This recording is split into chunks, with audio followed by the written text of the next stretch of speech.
akong kinabuhi 74 edad. Dikat-kat sa ato. Pwede paita sir. Erlin Pudisar, Chiban. Ano ang balay? Kasi pahit kay nga mong kahintag sir. Kay ako sir,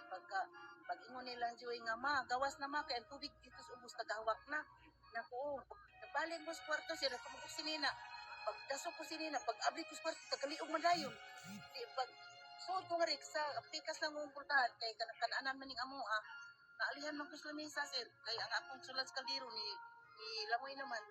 akong giwagri na tawag sa akong mga anak, katabanga ko ninyo, di ay naman mo, inyo malang kong gibiyaan. Ay naman intawon mo, nangkamot lagi ko sir, nga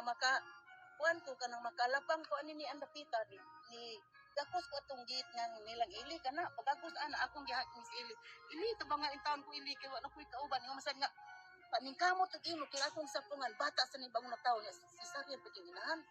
di paano sa kong utos barangay halls atos kuan paano na ko barangay halls na tumong sa kong rescue ko sa mga tanod di ang katong nagdagbata nga sad sa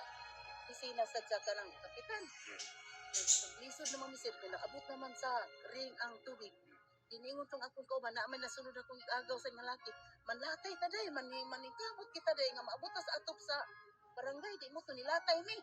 paglatay na mga to abot dito tumoy wa na mami kagian sa katkas kahoy day katkat mis kahoy niya insa day upot sa kong bagta kadirahon ti kagyo kay nakakupot na siya anang kuasa sa day sa tubig sir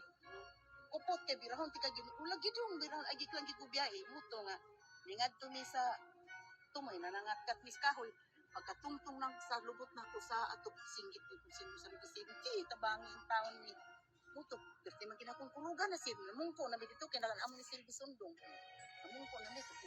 kita na lang mo rin mga silingan nga ang uban namungkog sa atop nagpayong-payong ang uban walay mga dahag yun bisag sinina pa